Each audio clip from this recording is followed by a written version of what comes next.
আসসালামু আলাইকুম, welcome back to my channel. কেমন আছেন সবাই? আশা করি যে যেখানে আছেন আল্লাহর রহমতে সবাই ভালো আছেন, সুস্থ আছেন।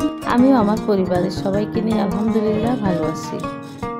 তো এখানে এখন আমি আমার যে বিছনায় আমি ঘুমাই ওই বিছনাটা ঠিকঠাক করব, জেরে গোছাই নিব আর কি।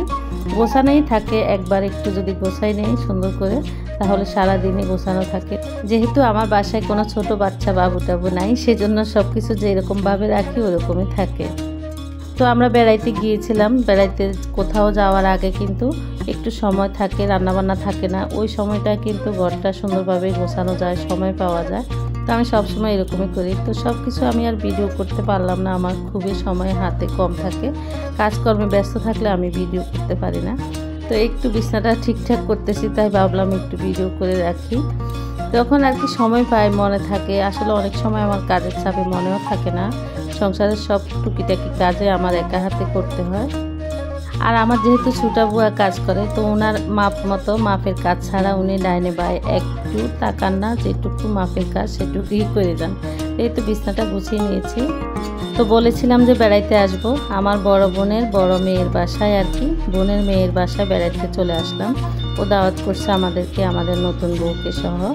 তো আমরা গেলাম, দাওয়াতি মেহমান ছিল আরও কয়েকজনে, কিন্তু সবার আর কি সময়ের সাথে মিলে না, কেউ অসুস্থ, কেউ হাসপাতালে গিয়েছে। আসলে সিজনটা এত খারাপ চলতেছে, সবার ঘরে ঘরে অসুখ বিসুখ লেগে থাকে। তো আমরা যারা সুস্থ সবল আছি সবাই আমরা চলে আসলাম দাওয়াত খেতে আর কি, দুপুরের খাওয়া। তো আমার হাজব্যান্ড তো আসেন না, ওনার শরীর ভালো না, একদিকে মন ভালো না, আর একদিকে দোকানের মালামাল আনতে যাবে মার্কেটে বলছে, অন্য এক সময় আসবে আর কি।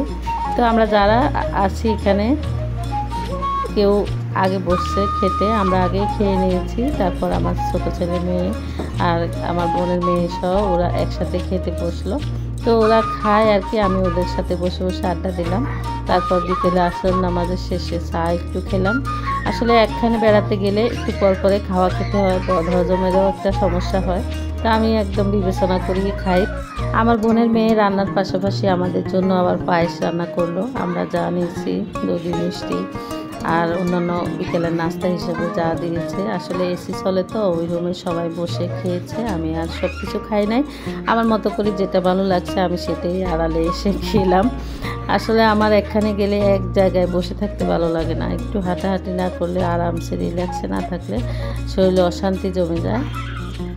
এইদিকে দেখেন ইসাক পাটারি কি দুষ্টামি করতেছে। ও এত দুষ্টামি করে, নিজে নিজেও খেলে অনেক, সারাদিনে খেলা নিয়ে ব্যস্ত থাকে। কেউ আসলে তো আর ওর উপায় নেই, কি করবে, এত দুষ্টামি করে।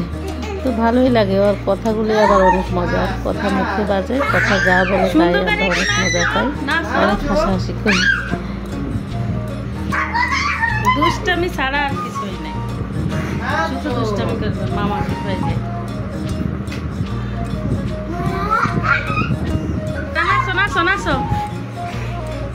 দেখেন কি অবস্থা করতেছে। যাই হোক, ভিডিওটি আজকের মতো এই পর্যন্তই। আল্লাহ হাফেজ।